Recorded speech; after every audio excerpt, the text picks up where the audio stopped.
Hey,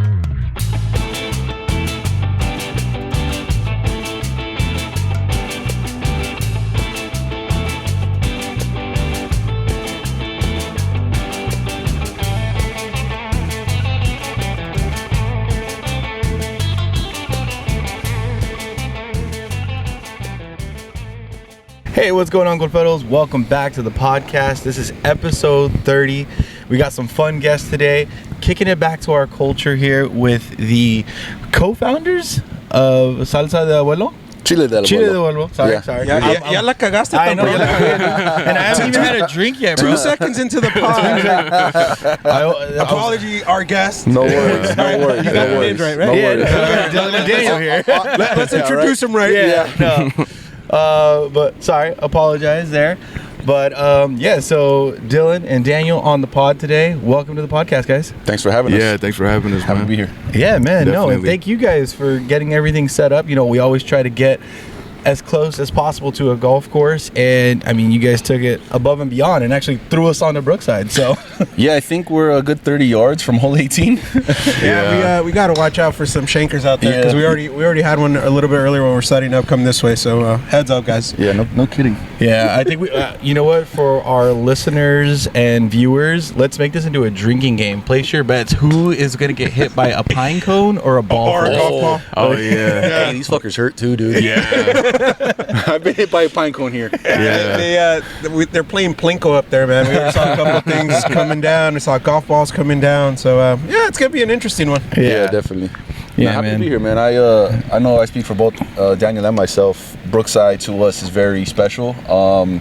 We grew up coming here for the UCLA games. Okay. UCLA plays here, so I mean, we didn't golf growing up, but it was but the cool thing about tailgating here is you get to be on grass. So it's for two kids. It's our grandpa, our uncles, his pops, our primos, they'd all be playing Malia. They all play cards, and him and I would just disappear. Next thing you know, we'd be walking around, do a lap around. Yeah. So I mean, as we got older, it was something that we grew to appreciate. Now that we're getting into golf, and I hate to say we're not golfers. Yeah. I feel like that's offensive. Yeah, golferos. Yeah, you're Golferos. But also, I'm a better. I drink and swing a club. That's kind of my game. Smoke a cigar. Okay, so again, you guys are golferos.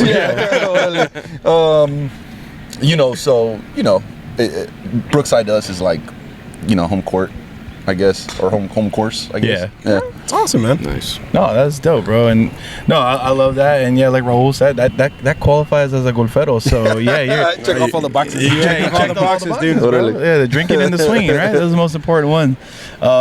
But no, that's cool, man. We're gonna definitely dive into golf here in a little bit, but we want to get to you guys and especially what you guys are doing. A big emphasis of the podcast and our brand is giving a representation and talking to members of our culture that are pursuing business and trying to get out there. And I feel like the Mexican hustle, right? Like that's in our DNA, Right. For sure. And before we dive into your origin story, I want to give a big shout out to Dr. Cynthia. She's actually the one that connected us. So if you guys haven't listened or watched that episode yet, go check it. We literally tagged him when we were closing it. She said she wanted to play it forward. And she's like, hey, you guys need to talk to my guys. I actually, I have listened to that episode. Yeah, I did see that. Thank you, Dr. Cynthia. So Dr. Cynthia got tapped in with us through one of my partners, Oscar. Okay. Oscar's a partner in our little grand scheme of Chile hustling and Chile hustling. and that needs to be on a shirt, bro. You're local I'm out here slinging bottles, bro. Local Chile hustler. Right? Yeah, no, absolutely. But man. So it was. Thank you, Dr. Cynthia, for the plug. Appreciate that. Yeah, thank you. Yeah, shout out, man. Shout And it out. was actually funny how we crossed paths after that. Yeah. That was definitely. awesome. Yeah. That's so funny. Yeah, because I was like, man, I need to reach out to these guys. I need to reach out, and then just We're across the aisle in a hallway. we're all hustling and. Literally, Dillon came over. I was like, "Oh, dude!" I was like, "Oh my god, you guys are the ones that Dr. Cynthia talked to me about." Yeah. Yeah, So, that was awesome. Are you guys members of the LA Latino Chamber?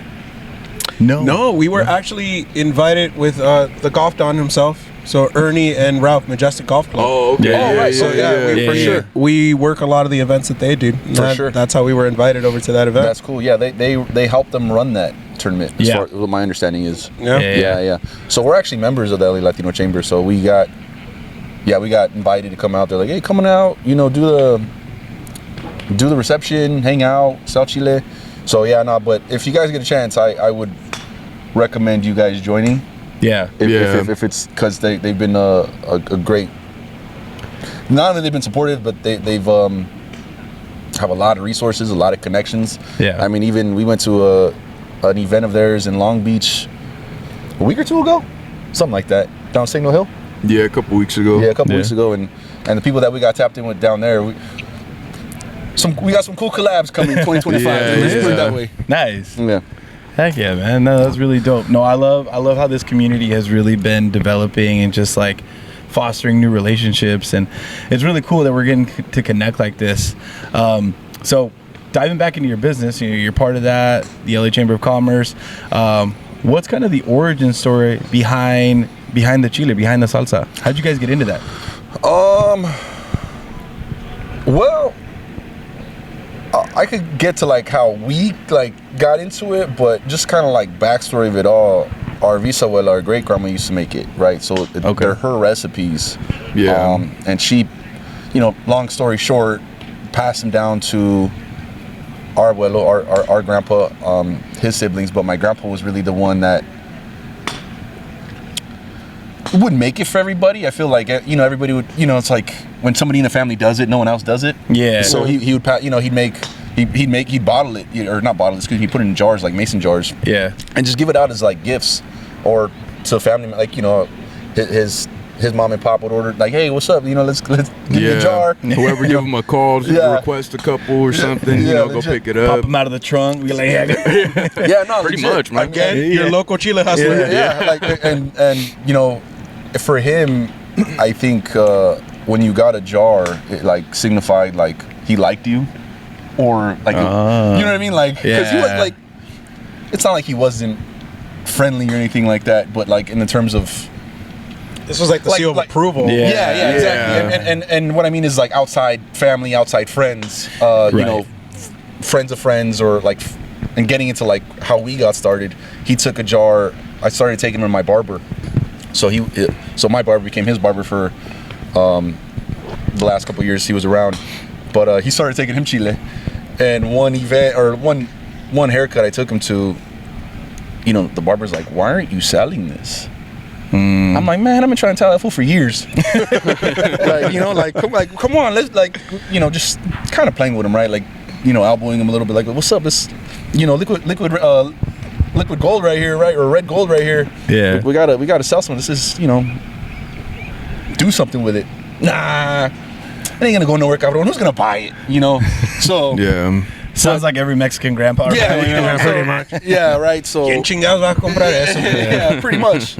But fast forward, dude, my barber just kind of was like, dude, I should sell this stuff, and I kind of brushed it off, and my grandpa was sitting, it's not a big barbershop, kind of sitting across. He goes, yeah, we should. It's like, my guy, I've been saying that. And I'm like, so literally from that day, I go, if you're serious, like I'll go full throttle in this, and because at that point, my grandma had already passed. He was retired. He was, it was like, let's do something. Let's give us some shit to do, right? Yeah.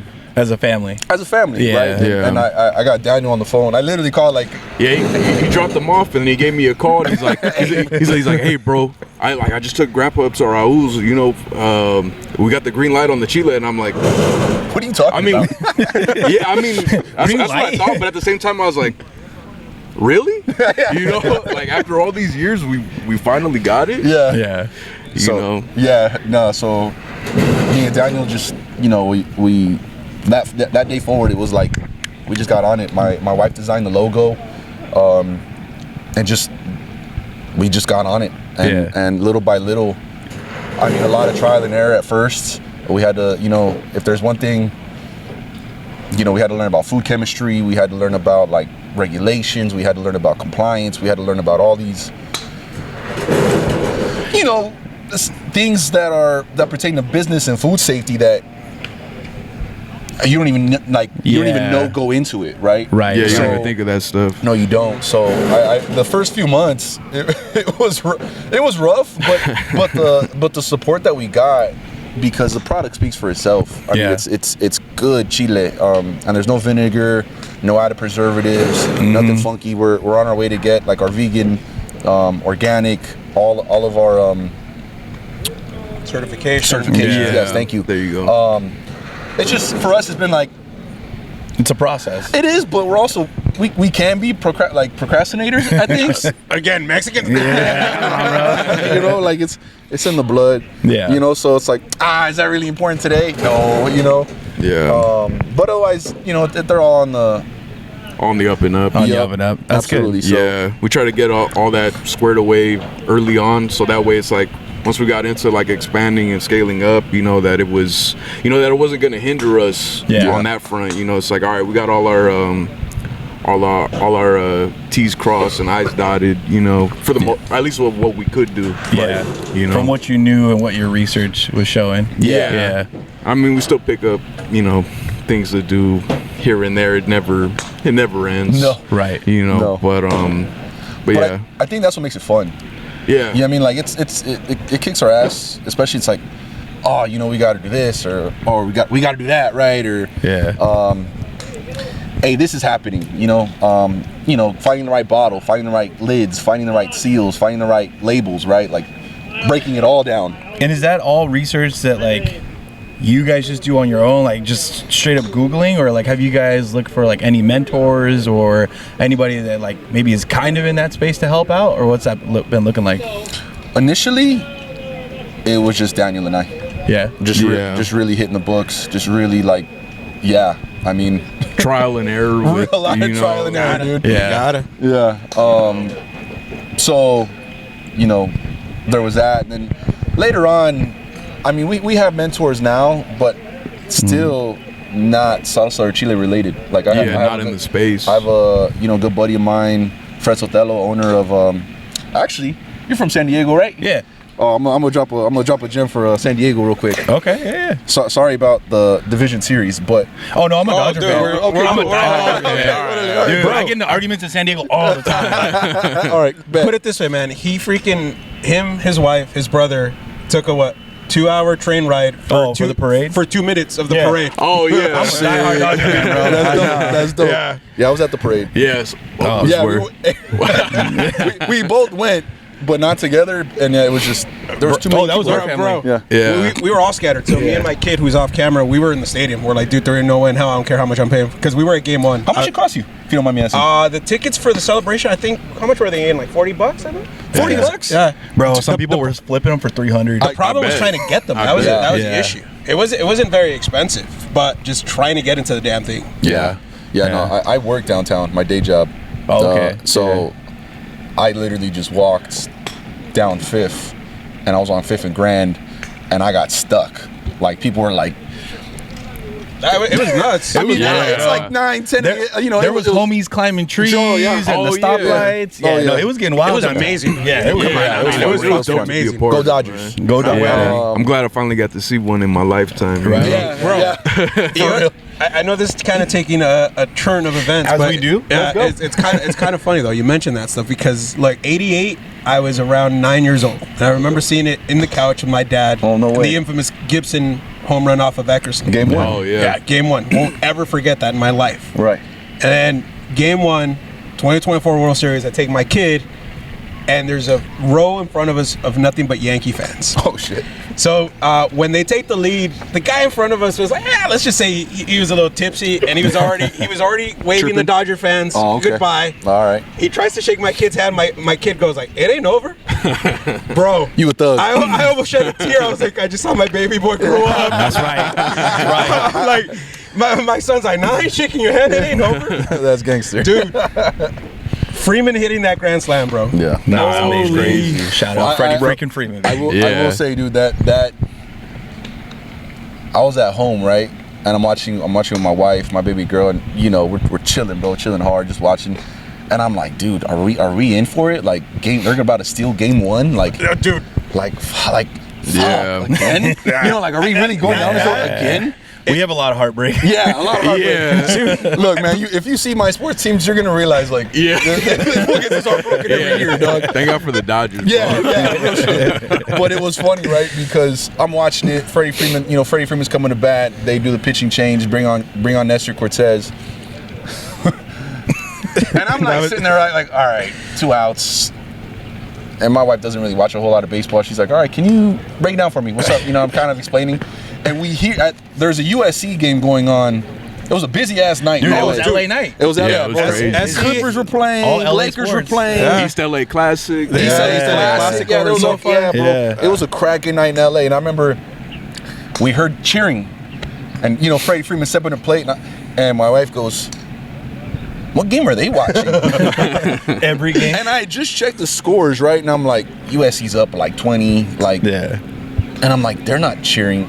She's like, is that the USC game? I'm like, they're not cheering for USC. And I don't even finish the sentence, but I turn to the TV and you just hear, and it just erupts. Like, so we were on a delay, and they just saw it like 10 seconds before we did. Yeah. That's the beauty of freaking everybody now being IPTV, essentially, where whether you're YouTube or Hulu or whatever, Right. everybody's gonna have different timing. But Yeah.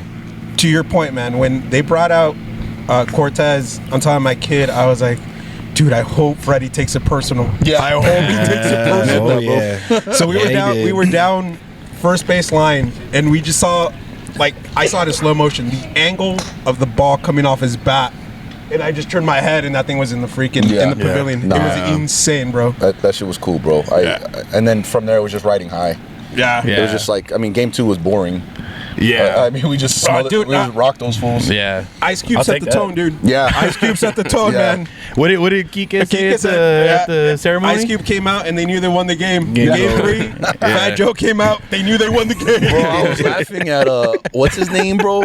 He's on the Yankees, but he used to be a Dodger. Oh, Verdugo? Yeah, bro. When he was He was off. he was jamming. He was jamming. I'm like, that's how you know you lost. Yeah. Check and mate. Without a doubt, but look, honestly, and I hate to be that guy, but I actually, when Verdugo came up in the minors and went to the Dodgers, like, all right, you know, freaking, yeah. even though he's a Yo Sabo kid, We got to like, hey, we got a brown guy. Yeah. No, We're gonna do absolutely. good. Yeah, no, he's I used to work at Dodger Stadium. So I heck yeah. worked at Dodger Stadium from 14, 15 to like 21. So I was wow, there yeah, for, you were a while. there for 6 or 7. Yeah, he was I there. actually worked in the dugout club. Which if you've never been down to. Oh, have you? I haven't. Oh. No. Yeah, no, I didn't even know it existed. It's changed a couple times, man. Yeah. Now it's gotten freaking crazy, but god damn, it got expensive, man. Oh yeah. No, I mean, and granted, gonna keep going up now. I was a kid that grew up like, you know, ditching school and going to like the matinees and like going at like sit in the bleachers. There used to be like $9. Yeah. And like before shit got like crazy, like people started getting beat up. Well, I don't know, people were still getting beat up, but it wasn't as broadcast. I'm without a doubt the oldest in this conversation. So I'm 44, about to turn 45. So, dude, I remember my dad taking me to Dodger Stadium, and it was a weekday game, and tickets in the reserves or even in the pavilions were $2, bro. Yeah. Nah. Like, I actually remember going to like Dodger mini baseball bat night, and then they're like, yeah, we're never doing that shit again because people were using them as bro. weapons. Yeah. Yeah. Yeah, that was for real. I remember in high school when they stopped allowing the wood shop guys from making them. Bro, that trickled all the way down into high school wood shop. No, yeah, Dodger Stadium without a freaking Sound like doubt. a It's ghetto ass been high school, amazing. my boy. Yo, I went to a high school full of white guys. They were That's using where it the for other violence reasons. starts. Nah, play. Dude. Hey, take that out. Yeah, no, but so I mean, I got, you know, when they gave me my uniform, like, hey, bro, you know, this is where you're gonna be working. I'm like, dugout, like with the players. They're like, nah, bro, dugout.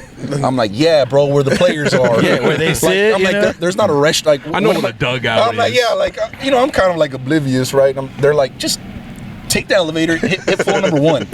You're like, am I bringing food to Matt Kemp or what? Yeah, legit, at the time, yeah, Matt Kemp was on the Dodgers at the time. So I met his family. I mean, they probably don't remember me, but I served them a couple times. Nice. But yeah, I hit like number one, and you exit the elevator, right, and it's like this hallway of gold because they have all the Gold Glove awards. And it's like, I seriously, it's like it felt like that, like they do in TV, where it's like, oh, I was like, where the fuck am I? So I'm walking around like a fanboy, bro, like, what is this place? So I mean, I just picture you with like a tray, and you're like, oh yeah, dang, bro, dude. like just a neighborhood kid. Like I didn't even know this place existed. So I mean, it was cool, man. It was a fun experience. Got to see a lot of cool shit. Got to meet a lot of cool people. You know, Dodger alumni, Dodger players. But I also kind of got the scoop because I shoot the shit with some of the agents. Yeah. And be like, oh, you know, so and so. But yeah, I you know, Alex Verdugo at the time, it was like, it felt the same way. You know, just like, hell yeah. Like, especially when you see, like... Dude, even when he got traded, I was like, I hope the kid has a freaking good career. Yeah, Boston, it's when he started talking shit that I was like, bro, you're dead to me, bro. Yeah. You're dead to me. But I feel like if I mean, I can't speak like, oh, I know what's up, but like, if what I've heard is correct, like, yeah, he kind of carries himself. Like, he's where he comes from, like, that's kind of like, he has a chip on his shoulder. You know what I mean? Which can't be talking like that when you're batting sub 250. Which can be a turn off. You know, look, there's definitely a chip on the shoulder type of thing, but it's like the things that you say out loud. Absolutely, it's a different thing. I don't think, like, I've never been in that position. I can't imagine it's a great feeling. I mean, especially knowing that you're being traded to what the Dodgers essentially thought was going to be the missing piece, or one of the missing pieces. Yeah. So look, if anything, I'm grateful that he got traded and we got Mookie out of that. Yo, Absolutely. absolutely. Oh, I'll take that trade. Yeah. 100 times over. Yeah. But it's not like they traded him to the White Sox like poor Vargas. I felt bad for that kid, dude. He's still going to get a ring, funny enough. I don't know if you read that story. Oh, There's like 7 players that are still going to get a ring because they played at least 5 I should games. get a ring. There you go. I sat Hook up our boy Dillon, two please. World Series. I was there for game 1, 2, 6, and 7. Oh God, 7. Let's not of talk about that. 2017. I was in the. You talk about like heartbreak, bro, against the Astros in 2017. Yeah, that was a rough. That was rough, bro.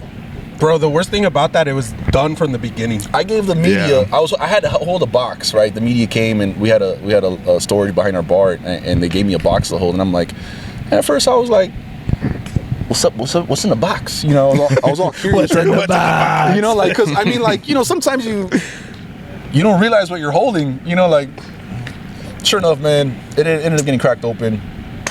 Don't know how. There's no evidence of that. Yeah, but then there was nothing but panchos for for the celebration. For the celebration? Oh, Yeah. fuck, I had to bro. give the media the panchos for the champagne shower. God. Damn. You want and like they didn't care. They're not fans of either team. No, They're just like, they're doing hey, their give me that job. box. I'm like, hey, fuck your box, man. You know what I mean? Damn, So- that's gotta hurt. You just kick it over. I was there. I was there for Game 5 when Boston beat us in LA. That in 18. Matt Damon was walking around. Man. Fuck Matt Damon. I don't think he heard me, but I did think like, you like them apples or what's his line? Yeah, how about them apples? I was like, how about them apples? You like some shit. I don't know. I was angry. Yeah. But at least when we lost to Boston, it was like, all right, well, we lost. Like, we had to beat Boston, and it took 2 games. The only game we beat them took 18 innings. Oh, dude. Yeah. What time did it end up? Like, The it was freaking dog 2 fight. Sunday in the morning? I think I left. I left in like the 14th inning. Bro, I'm never gonna forget that day. That's one of those freaking Marathon, memories. I was driving from my I had a meeting over in Irvine. Traffic was ridiculous on a Friday night. Trying to get to LA. So I'm listening to it on the radio. Get home, trying to have dinner, seeing the game, and everybody goes to sleep. I'm still fucking seeing the game. I was like, bro, is this ever gonna end? It was an amazing fucking game. I won't ever forget it. And I thought, like, dude, this is good omen. This is gonna be good. And it was just downhill from there, dude. Then we lose 3 straight. Yeah. Yeah, because that was game 3. I want to say that was game 3 because they won both in Boston. Right? No, that was because remember it ended up being. Or was that game 4? No, that was actually game. Wasn't it game 1? It was game 1. No, because we had. fact check us, good photos on Yeah, that one. well, let's go. Because I want to say we had 3, 4, and 5 in LA because I worked all 3 of those games. I apologize when I say game 1. That was game 1 in LA. LA. Okay, In so LA, game 3. okay, yeah. So game 3. Game 3. You're right. Yeah. Dang. Yeah. No. Those memories are vivid. Yeah, that one. A lot of heartbreak there. Bro, after that one, I stopped buying the World Series cap. You know how- Same. The fucking I same, stopped, bro. after that one, I stopped buying it. I was like, I'm only gonna buy it after they win it. Yeah, for the championship. I don't do that shit. Somebody had gifted me. I'm like, return that shit. Yeah. Return that shit in the 2017 one, and yup. I still Dude, I love this 2017 one because it got that white diamond, and The I white thought it diamond was goes so hard. sick. Yeah. I I gave it away. 3 of them. Huh? I bought like 3 of them. Yeah. The one that 'Cause I it looks so wore, clean. one that I wore, one that I kept. And yeah, dude, my you should see my closet. I got hats. Oh, Dude, I used to get like, yeah. I had a discount on the hats, bro. So every time Dodgers dropped something, You were on it. I was on it, even if it was like, it's kind of chafa. Like I'm not crazy about it. You know what I mean? But it was like, But you got it. But I got it for $20. Hey, but look, now hindsight, most of the designs, because when was your last year? You were there till 17, you said? I think 22. 22. 22, Like, okay. most of those freaking designs were legit compared to the shit that they put out this Yeah. year. Yeah, I'm not the crazy about Pop-Tart stuff, I was like, what the fuck? Yeah, man. I feel like my dream job, if I wasn't doing, I mean, aside from being an entrepreneur, Yeah. I would love to design jerseys and hats. Hey man, you could do better what they've been doing with the City Connects. Oh yeah, Dude, let's not get Believe started me. on City Connects. I think that's something that I would get down on. Yeah. Because I mean, it's jerseys just like anything else, bro. It's an expression, especially when you represent your team. Yeah. Not only your team but your city, right? It's like there's nothing worse than having. Well, that's Not to take a shot at like Miami, but like who was it? The Vice City jerseys where it's like. Oh yeah. Yeah, I don't know. Dude, Miami? which are kind of cool, but I like can't remember Miami. No, Miami's not actually the last one they put was that was one of the few legit ones because it was the black and red, so it went back to the Cuban roots. So theirs was legit. That's not what. Then that's not the one I was talking about. Or are you talking about the Padres one? Because that one sucks. That's the one. Dude, the That's Padres. okay. I'm getting the Yeah. Miami Vice City. I'm sorry, Miami. I'm getting the Miami Vice City ones mixed No up with the disrespect to Miami. the Padres City Connects. Yeah, Miami uses Bro, the. they love that one. Really? No, I know. They love it. and you know I what see more Padres fans rocking that jersey than the UPS ones. Yeah. Well, dude, the UPS are like fucking. Bro, it's shit and pee, dude. We love you, San Diego. Hey, no, I love San Diego. I love living there. Weather's beautiful, but Great beer. Great beer. Great beer. Shout out Blue Fire and Dogleg. Bro, one time. We'll get back to that in a second. Yeah. I haven't forgot. I'm on my thought. Yeah, we're coming back to that. But no, one time we were over at Blue Fire. They do our collab beer, and Sick. I was rocking a Golferos hat, and I'm walking out, and oh my bad, no, I was wearing a Dodger cap, and I had thrown on the Golferos logo onto there, and he goes, I was walking out, and this guy goes to me, he goes, hey man, he goes, nice hat. Oh, thanks, bro. And then his buddy's sitting next to him. He's rocking LA, and his buddy's rocking a Padres one. And he goes, nah, man, this one's better. And he pointed to his Padre cap. And I was like, nah, está todo cagado, look. And then he got stuck for a second. And he was like, what? And then his friend had to explain it to him. He's like, it's because his shit brown, bro. You know what? I'll give credit due. First of all, the fucking World Series was between the Dodgers and the Padres. Yeah, no, That was a legit fight, bro. series. That was a dog Yeah. fight. That was a legit series. That was. Yeah. I was more concerned about the Padres and the Mets than I ever was about the Yankees. You know what? Yeah. I didn't want to be over optimistic because fuck, we're Dodger fans, so we know that how that shit goes. Yeah. But I felt like, dude, if we got that monkey off our back, Yeah.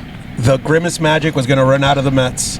And funny enough, and if you guys saw the scouting reports that were now made available, that was the exact same thing I told my kid. I was like, you know why the Yankees are gonna lose? Because they don't fucking play fundamental baseball. No, they don't. And the reason we almost lost against the Padres play fundamental baseball. Yeah. No, they're a solid team, dude. And granted, like, I got nothing against the Padres, but I don't like the Padres. Nah, Yeah. I agree with you on I don't that. like Machado. I don't like Tatis. I don't know. I don't like man. Profar anymore. I never liked that for the beginning. I'm not a fan, bro. I had respect for Profar, and then just the shenanigans, bro. The great words of George Lopez, FTP. Yeah, no, man, that was too I'm over here much. talking shit about these baseball players. Hey, at the end of the day, bro, they're a bunch of dudes. Yeah, Fucking doing what they do, and some of them. It's entertainment, they're bro. cashing in those checks. They're cashing in those checks. I'm saying this from a perspective as a fan, not from a. not from a homie. Like, I'm not talking shit about you. I'm just, from what I see on TV and as a diehard Dodger fan. But anyways, we have to. But we have to. coming back to fuck that guy. No. But coming back to what you mentioned about the jerseys, how it's connecting, and this is where I think, not to get too off track, this is where Nike kind of loses. And well, it's not even Nike now; it's Fanatics, Right? Doing it for Nike, Right? But I don't know if do you guys know the story about the Padres jersey? Which one? The City Connect one. Like where the design came from? Yeah, the font and all that. Yeah, you were The Saved explaining by the Bell but if you Connect? want No, so if you look, well, the colorways, yeah, that's right. I'm like, dude, you guys could have gotten a better colorway, but I think that's a legit connection. So the font, if you look at the font, the original inspiration were menus at taco stands in Tijuana. Oh, that's dope. So it was like 80s and 90s. That's dope. Font that they were using. So the font's legit. It's just like, bro, you guys could have got a better delivery, colorway with that. Yeah. And there's so much culture in San Diego. Like There is, like dude. Well, surf culture, skate culture, like beer. Chicano culture, dude, resistance fuck yeah. culture. Yeah. I mean, like there's so like I love the city of San Diego. Like Yeah. San Diego is No, dude. my home away from home. Like I yeah. love San Diego. I got nothing but love. I mean, like I'll take like a day trip just to go down. Our bisabuelo's buried down there, surprisingly. Oh, yeah. So yeah, I used to take my grandpa to go see him and give him flowers and whatnot. But Yeah. bro. I mean, say less, dude. Like I love. I get teased because I'll go down to Logan and be like, "You live in East LA. Like, why do you leave East LA to go to the East LA of San Diego?" San Diego. It's funny a different you bring, vibe, bro. I love it's it, funny though. you bring that up because like even us in Southern California, where we have Latino epicenters, Latino communities. You look at the East LA Latino community. You look at like the Montebello Latino community. You look at the San Fernando Latino community, The San Gabriel Valley, and the San Fernando, all that stuff. Like everybody has a little bit of just a little extra, a little different spice. Yep. Yeah. All Latinos, but we all add that, and it's the same thing when you go to Barrio Logan. It's like, dude, it's completely different than the East LA vibe you get The out here. mindset's much the different. Boyle Heights areas, all those different things. It's, I mean, like I said, I enjoy it. I mean, like I like talking shit about the Padres. That's really about it. But nah, dude, I love San Diego. Yeah, it's great. No, it's a beautiful city, beautiful county. I'm in North County, so I'm not like in the heart of San Diego. I love Petco Park too. I do too. Bro, This is why I get mad because like I would say like really this rivalry started like a few years ago because prior to that it was just like playful banter, and now for whatever reason it got super serious. It got super heated. But look, As a Dodger fan living in San Diego, it was playful I'll tell you my banter. perspective right now, Now bro. it's just No, hit us, Dylan. No, Yeah. well, this is the way I see it, and I'm gonna piss off a lot of guys. people. We'll get back to the Chile and stuff. We're coming off a World Series, so Yes. we need to talk about this. This is like my perspective, and I'm gonna piss off a lot of people when I say this. Like I do so well. But the Padres and Dodgers beef rivalry, which to me is like, come on, dog, like for real, is like the Clippers and the Lakers to me. yeah. Which I'm a fan of both the Lakers and the Clippers, and I know people are like, how can you be both? It's like, cuz bro, like I grew up going to Clipper games because Clipper games were fucking free. You know what I mean? Giving away Fucking tickets, free, bro. Giving away tickets. Can we fill up the sports arena, please? Yeah, like I mean, and it was pathetic, bro. They had horrible ownership, horrible like mismanagement of the entire up and down, bro. Yeah. And that's a sports organization that's gotten shafted left and right internally. They're just cursed, bro. They They are. like and yeah, They did some great players. yeah, right. I hope not. But I think they're just because I want to see them win, bro. Because as a LA, like I'm a true LA head. Like I got love for anybody with a LA on their chest. You know, like Los Angeles, like they're representing the city, then represent it right, win. Except for the Angels, because they're not LA. That's not Yeah. But with that being said, I get mad at Clipper fans as a Clipper fan who chirp at Laker fans where it's like, bro, like you're only a fan of the Clippers because you hate the Lakers, and that shit pisses me off because it's like, don't hate or don't root for one team because you hate another. Yeah. You know what I mean? Like, nah, bro, then just be a hater. And don't wear this team because now, I mean, like the other day, right? Paul George made his debut back at Intuit for the first time facing the Clippers, and Clipper fans booed him. And it's like, bro, the Clippers didn't re-sign him. He didn't ask for a trade. Yeah. He balled out for us season after season, And yeah, you can say, well, he disappeared this and that. Like, no. He wanted to win. Like, he's from SoCal. I know he wanted to be a Clipper. The Clippers didn't offer him. They had other plans, whatever they got going on, cool, whatever. But they opted not to resign him. Why are we booing him as fans? You know what I mean? Like, that to me is chaffo, bro. Like, and so I get mad at Clipper fans who hate, or like Padres fans that want to be like, oh, fuck the Dodgers. Like, are you an actual Padre fan, or do you just hate the Dodgers? That's know what I mean? Sorry, Raul. That's my biggest argument with Padres fans in San Diego. I always tell them, it's like, why is it at games you guys say beat LA?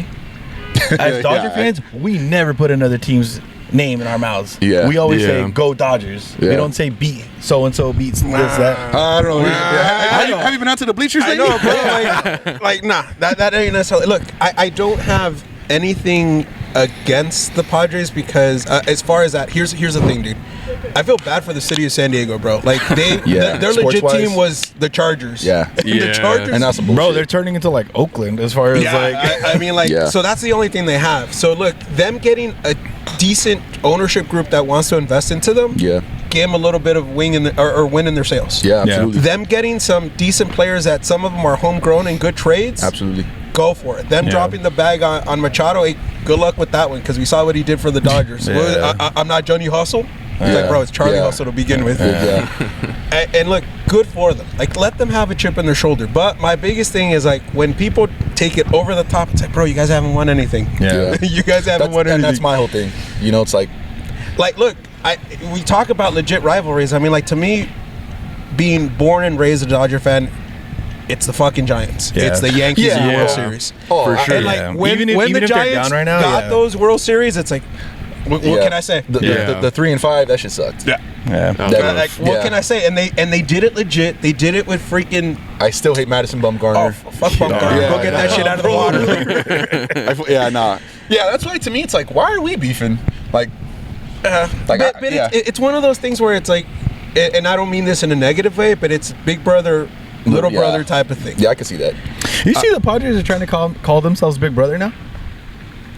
I was like, where did that come from? I wouldn't see that. I mean, like, dude, come on. They won that one series against us. Or against the Dodgers. And, like, hey, you won it. Cool, that's it. You guys still didn't get the ring. Yeah.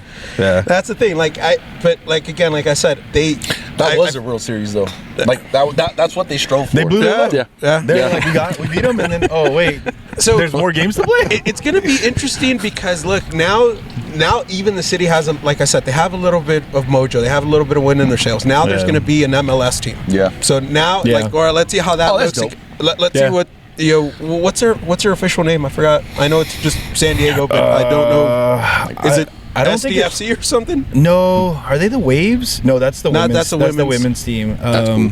I think they're just San Diego Soccer Club. Yeah, something like that. I really wish. I mean, and I'm probably gonna piss off some people by saying this too, but like I wish the Clippers and the Chargers went back. Just to give that city, dude. Spot on with it, bro. You know what I mean? Like they're not getting that love here, bro. They're not. Like LA will never be a Clipper team. Or, excuse me, LA will never be a Clipper fan base or city. Yeah. Chargers. I mean, like, bro, LA went without a team for so long that there's people who like hate on the Rams. Like, yes, the Rams are LA's team, but there's still like a shitload of fans who are like, fuck the Rams. You know what I mean? He's a Ravens fan. I'm a Niners fan. I grew up a Niners fan. Yeah. So, bro, you know all those fools that you like sit next to at Niners game are like Dodger haters, bro. To me, I could talk anybody with sports and like people, and we have like some friends and family members who are like Raider fans because they're older than us and they grew up when the Raiders were here. We got deals like that too. We have some of those, and it's like, okay, I mean, you go back and you talk about the Tom Flores area, good on you. You're from the deep. Yeah. But like a lot of these fools who are claiming to be Raider fans, and they don't even know who the hell they're. I mean, I don't blame them because who the hell is their receiving corps right now? Yeah. We don't know who's playing for them right now. Yeah, they can't name 5 players. Yeah, dude, it's like that's one thing. Like I grew up like, I mean, think about this. I'm a kid from an immigrant family. My dad, got me involved with sports, but I grew up in the 80s. Yeah. So Dodgers without a doubt. Right. Fernando. Right. Yeah. Right. But like me looking into other sports, I grew up seeing Montana. Like to me, football is the equivalent of Joe Montana. Fair. That's it. Yeah. And then I started like learning about schools, and then I found out about Ronnie Locke. Oh yeah. Like, dude, SE, Ronnie Locke connection, like that ain't it. Like, so Yeah. people ask, like, who's your favorite Niner of all time? Ronnie fucking Locke, yeah. dude. No questions asked, bro. Right. Thug, bro. He's a Yeah, thug. like, fair. come on, Yeah, guys. Ronnie Like, Locke's a thug. I'm no Chop fan it of off. either of those teams, and I respect it. see, that's the other thing. Like, respect. Like, look, can we banter? Fuck yeah, we Yeah. can talk shit during a game. We're seeing it on TV. Like, Yeah. I dislike the Raiders, but like, I got nothing against you personally. Like, some of these people take it personal. Like, They start Yeah. attacking feelings, bro. Yeah, like, I'm like, no, bro, it's not that serious. Yeah, bro. If you if there's one thing that pisses me off, bro, it's like sports violence. It's like, bro, for real. Like, them fools ain't gonna bail you out. Them fools ain't gonna pay you bills. Like They come ain't on, depositing my checks. And like for me, dog, like it's more fun to be like, hey, bro, Niners suck, dog. You know, like and like kind of like elbow you. You know what I mean? Like you know, like you got to talk some Yeah. smack. like It's last fun. night, right? We came for the we sell at the tailgates. So we mob it around with our wagon and we give out samples of our chile. Oh, heck yeah. That's dope, bro. And so I mean, last night, right? We had Iowa playing the Bruins, and dude, I mean, it was funny. I mean, like we got like they're an interesting fan base. They're diehards. Like they're like, yeah, like we came out like, do you guys live in California? Like I didn't even know like there was fans out here. They're like, no, we flew. Like we, Oh, it's yeah. like damn, y'all travel with the team. Like Yeah. I ain't got money like that.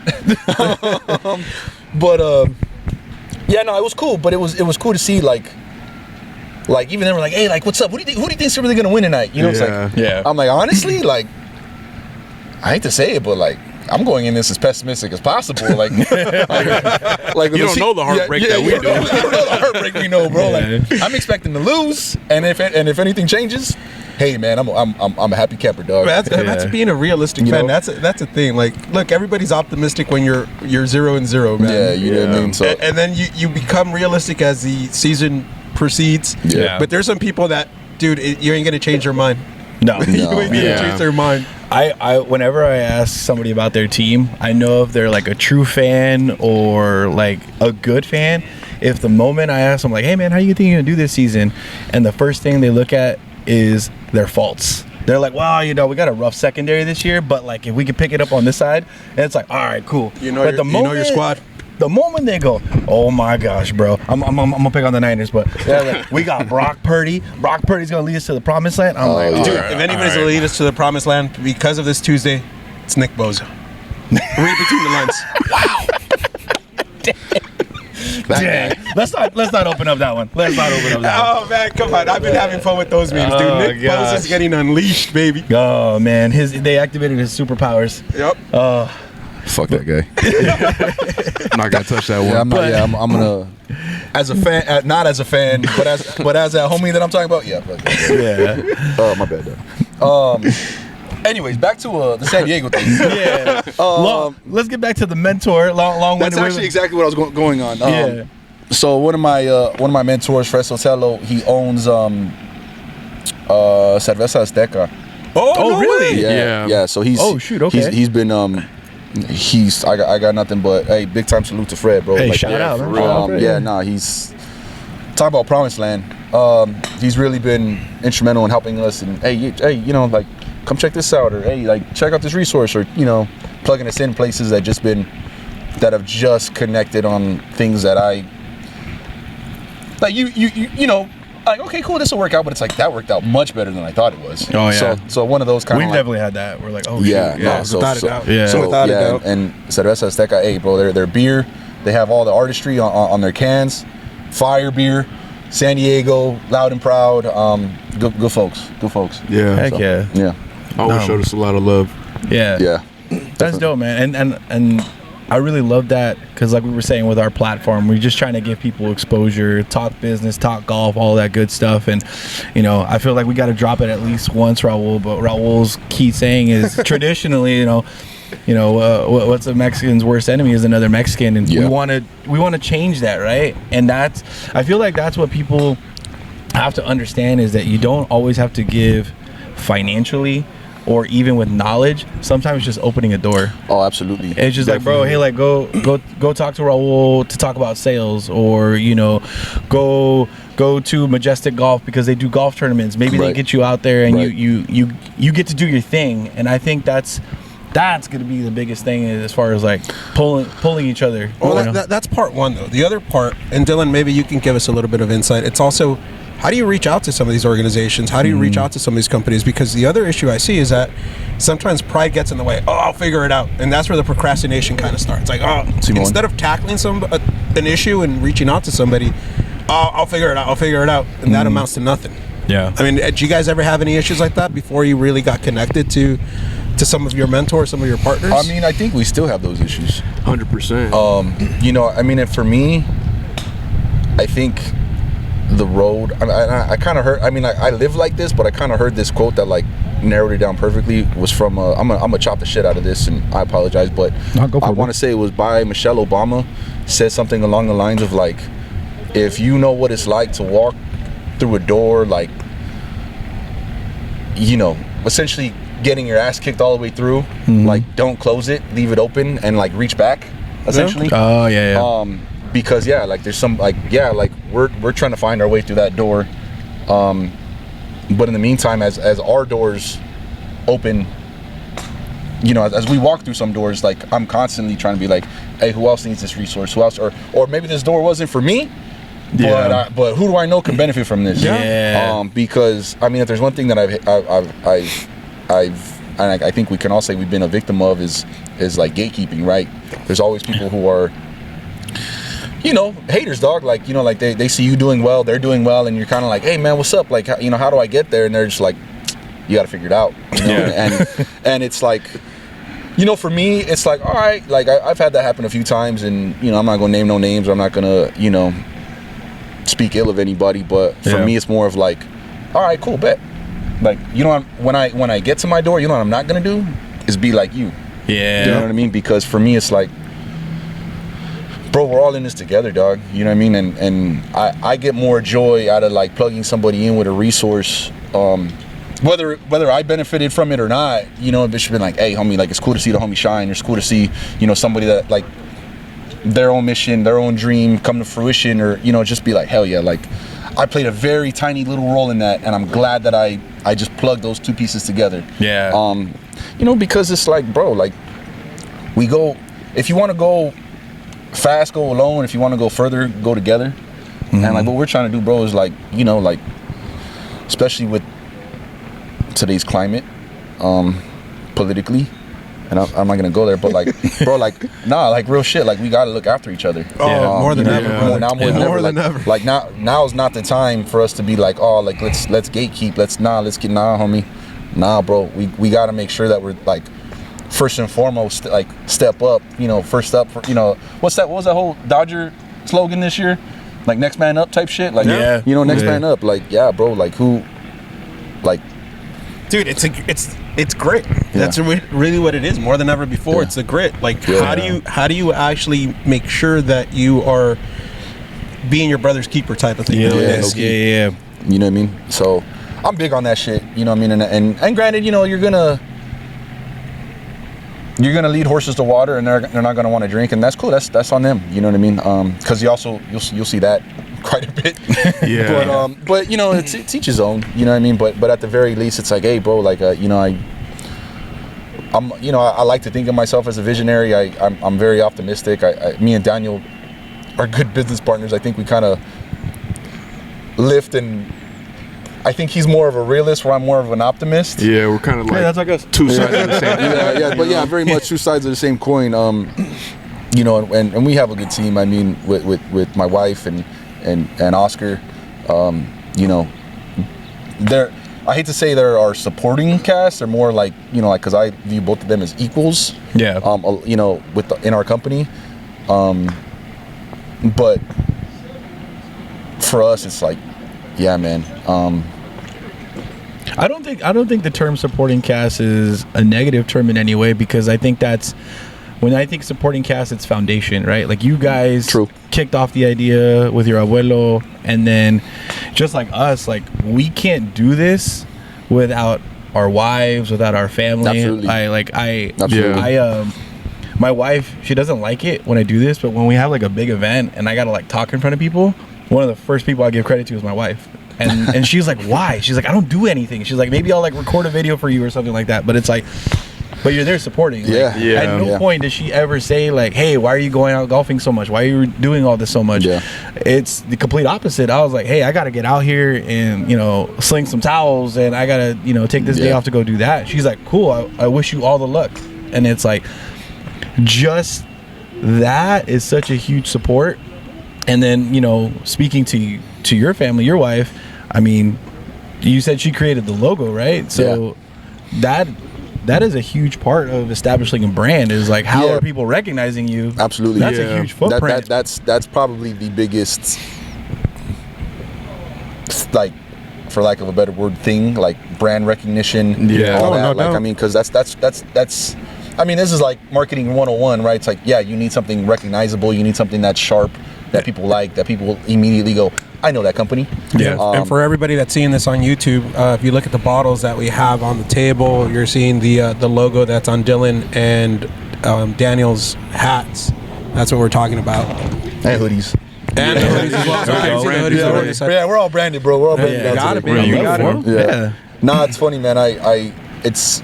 There's been a couple times where like I've been out and about, and really not even like on like a chili hustle, but just more like out and about, kind of, you know, moving, working, whatever, and then people see my hat.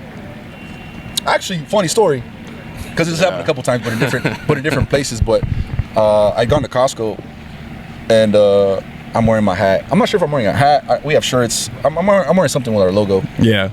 And I'm making a return, and homie at the counter was like, "Oh yeah, man, Chile Del Abuelo, that's a good company."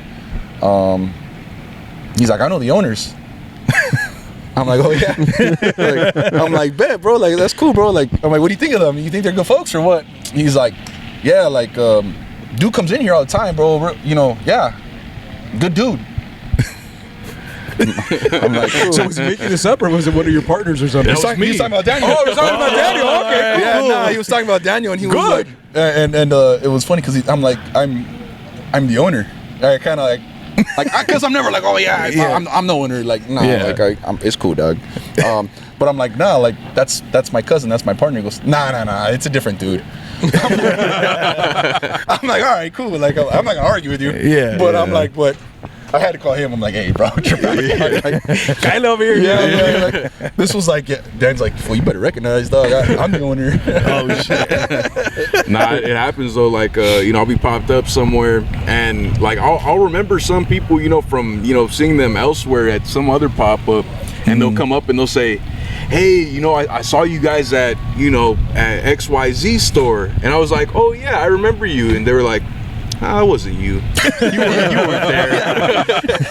Dang, bro, you're playing chicken over here. You're like, let me see how long I can get off. Yeah, that's funny. You know what though? That's kind of my favorite thing about it. Like, one of my favorite things about it all. Like, first and foremost, people like, I get to wear my grandpa's face on my clothes, on my hat. Like, you know, like it's like I was mostly raised by my grandparents. I spent a lot of time over there. At my grandparents' house, lived there for God knows how long. So like, to carry on my grandpa's legacy means the world to me. But like, if there's one thing that I really enjoy is like, people don't recognize us.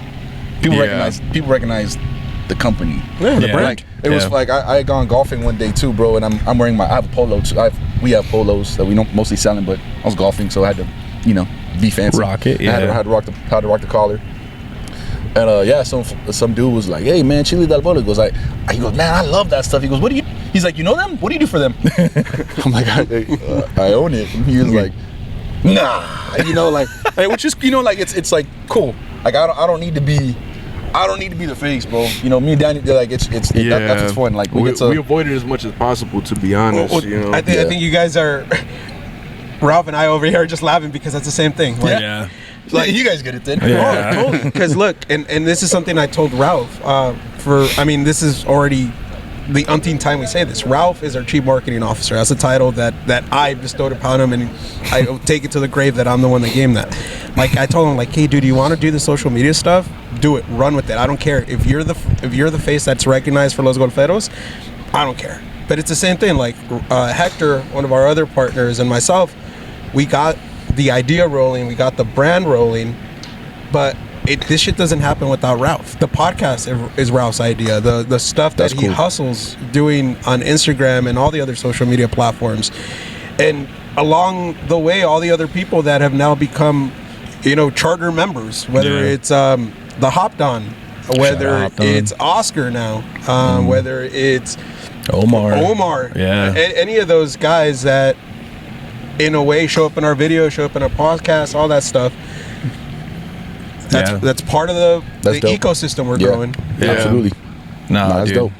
And then that's kind of going back to what we were saying. Don't ever look at supporting cast as maybe a negative term. I think it's great that you guys continue to develop that supporting cast and that supportive foundation, because that's awesome that you guys have that, man. That's really cool. No, absolutely. I mean, and granted, it's like, I guess if we were to put like title, like, like my wife would probably be director of marketing. Dan's definitely right now, like, just holding down the fort. Like, I know I wouldn't have been able to carry this on without Dan, without my wife, without even Oscar's help in a lot of different ways, where it's just been like that's what's propelled us forward. And that's not just me or my company or my idea with my grandpa. It's like, it's us as a team. Yeah. You know what I mean? So it's cool. Like, yeah.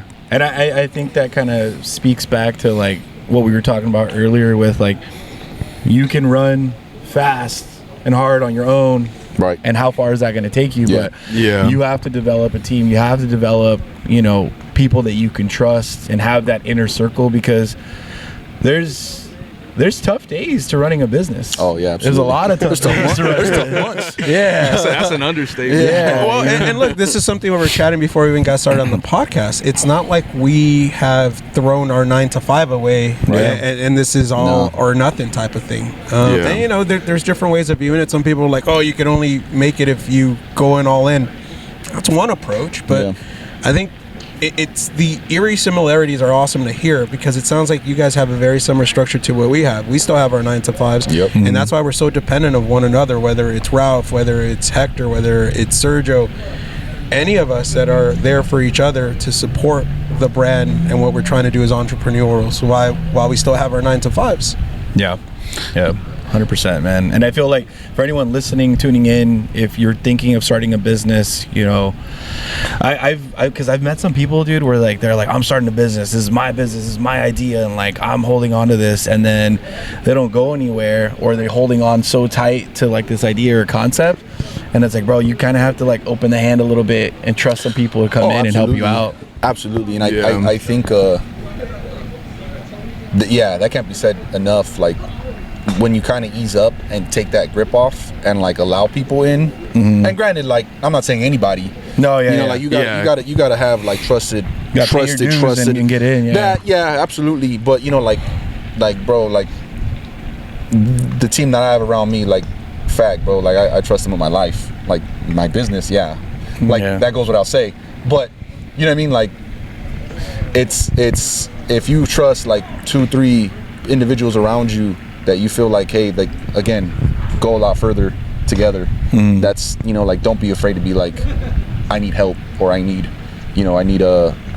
some support. Right? Because that's key in anything, right? Like, you're not gonna do it all, but fuck, dude, like, especially business wise, like, dude, you're looking into buying, like, you gotta buy stuff. If you're not good with finances, like, you better have a good partner who is, like, there's things that I'm really good at and there's things that I'm not so good at, and I feel like Dan's really good at a lot of things that I'm not good at, and I'm good at things that he's not so good at, and like and that goes for the rest of us, right? Where it's just like, and we play to each other's strengths, and like real leaders know where to put people, like, hey, look, man, this dude's really good here, like the proper chess moves, putting people where like they're gonna thrive and just fucking knock it out the park. You know what I mean? Yeah. It's creating those symbiotic relationships. That's a big thing, and that's to your point, that kind of just validates what I mentioned. It's creating an ecosystem. You can't create an ecosystem with one source of energy, one source of life. It's like, how do you get the right elements in place to make sure that you are growing that ecosystem and it's sustainable? That's a big thing. It's something, Dan, you mentioned this a little bit earlier. It's sustainability of the business. Oh yeah, for sure, man. So that's a big thing. Nah, we try to be as strategic as possible. Absolutely. You know, and it really helps that we have each other, you know, like, because, you know, one of us might get an idea and the other's like, well, it mostly works like this. I mean, you know, Dill's a real, he's a big, like, he's the, you know, a big picture guy, you know, and then, like, you know, come to me with an idea or a concept or whatever, and it's like, all right, but how are we gonna do it? You know, and then it's like, all right, we could do, if we, you know, do X, Y, Z, nitty gritty, you know, back off here, you know, we have more room for this and that, you know, just, and, you know, we make it work, you know, and I feel like if, you know, if either of us were doing it alone, we definitely wouldn't be as strong, you know, in that respect, you know, because definitely. It's just, no doubt. That's awesome. It's just, being an entrepreneur is really eye-opening. You know, as you guys already know, you know, and I don't know, it would be tough to do it alone, you know. That goes without saying. So get a trusted, oh, there's one. Okay. about 15 yards away. We got to go take my ball. Is that my ball? No, you know, I couldn't agree more with either of you. And you know, for us, like, we have our Chile, but we also founded a nonprofit. Talk to us more about that. We actually have two businesses that we run. Obviously, the first one being Chile Del Abuelo, but we have Alpha Scholars, which essentially is we offer art classes. We do scholarships for student artists graduating from high school to college-bound high school graduates. Sorry. And we just started doing murals. Which is why I got some spray paint on my hands. Nice. Yeah, that's why. That's dope, man. So we you know, that's why like we had our golf tournament here last month. That's a fundraiser for our nonprofit. And that's Alex Luna Fine Arts. It's a foundation that we founded for his pops.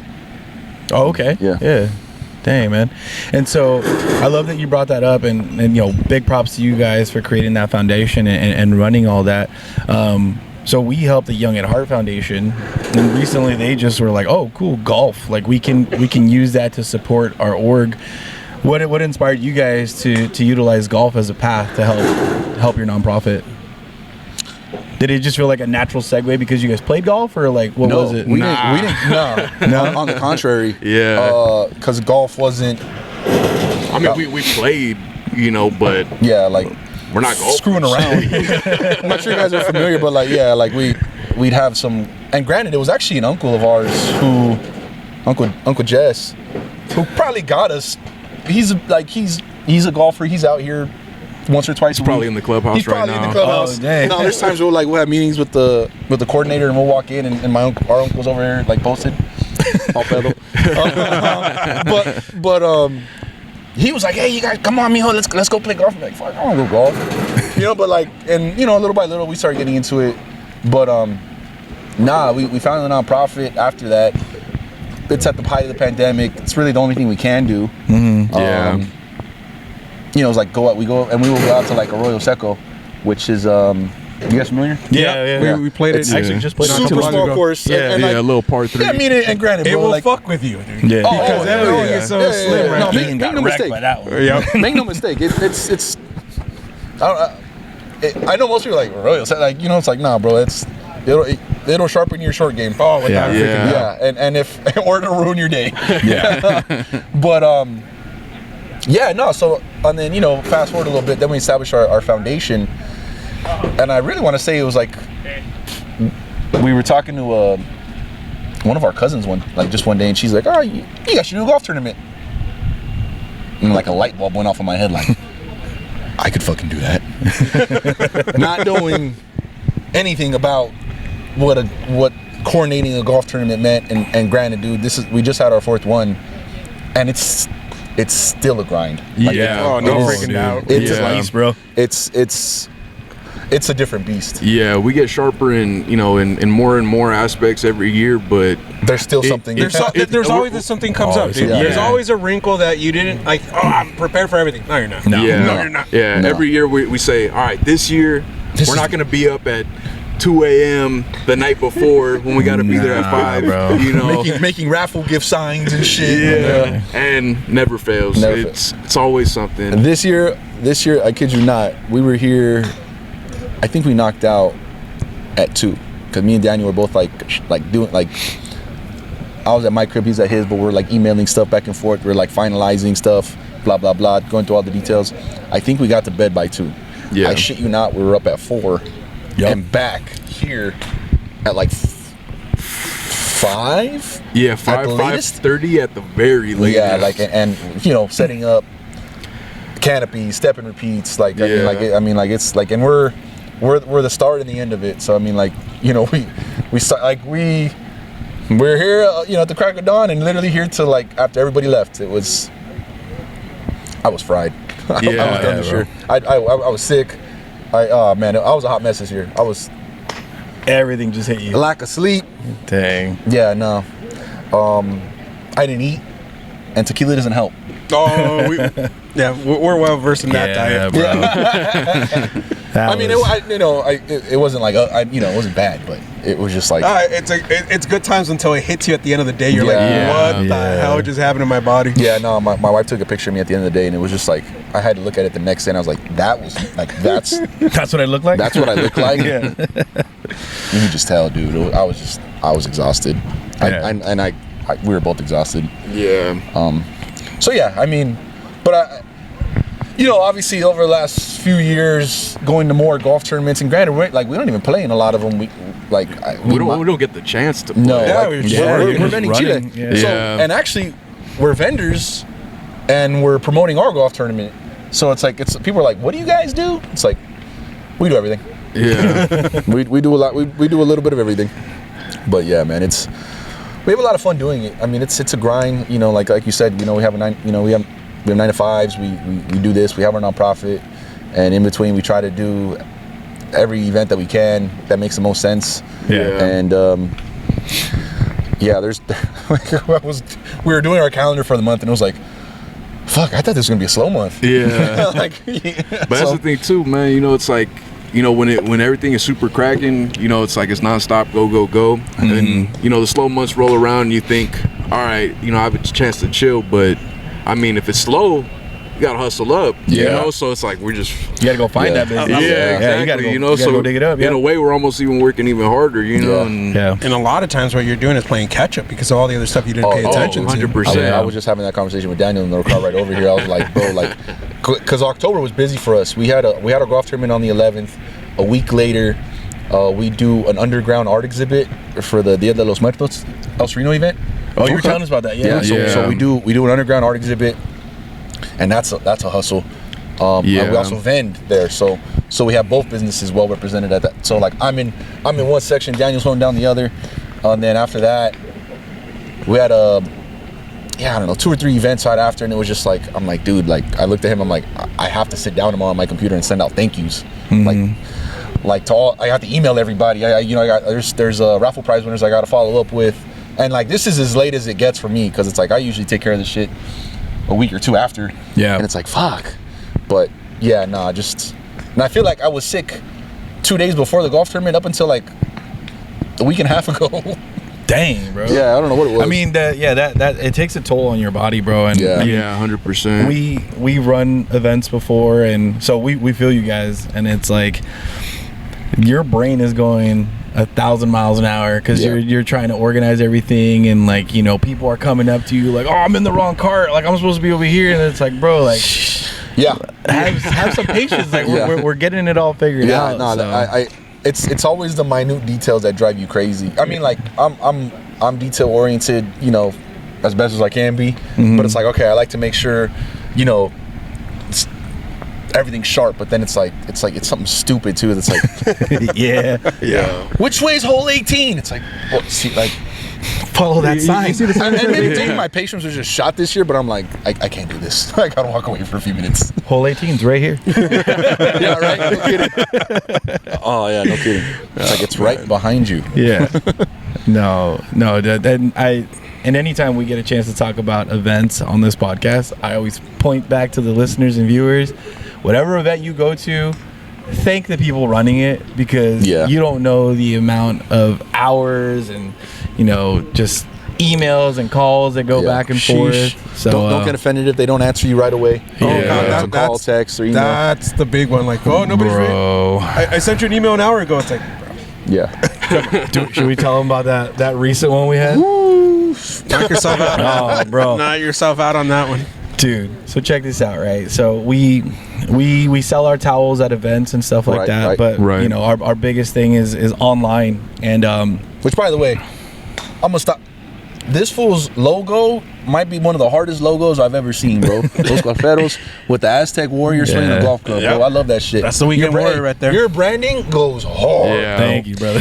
Well, look, it sounds like you guys are very art inclined. I even picked up, I don't know, my spidey sense might be wrong, but a little bit of graffiti involved in there. Oh yeah. Hey, he has spray paint on his hands. Yeah. Well, nah, but I mean, I grew up graphing. Yeah, same thing. I hate to. Hopefully, look. Hopefully, let's not burn ourselves. Just don't throw out your tag. But bro. Nowadays, you careful. This shit's gonna be online for a while, so we're not. Yeah, I mean, I grew up a hip hop kid, bro. Very, neighborhood kid. So yeah, very much like. I heard the knock of it. Yeah, I remember it was pine cone or a golf ball. Anyway. Yeah, but obviously, love street art. Absolutely. I mean, it's I started picking some of that up, and it's funny you call out our logo, the art, and one of the biggest things, like, I may or may not have been involved in the same kind of community growing up, and I always respect, a lot of those artists, street artists, grew up into creating graphic art companies, design companies, stuff like that. And one of the things we try to do is try to keep it, again, a little bit more tied to our roots. So I work with an artist from Mexico. So I wanted to make sure that we didn't look.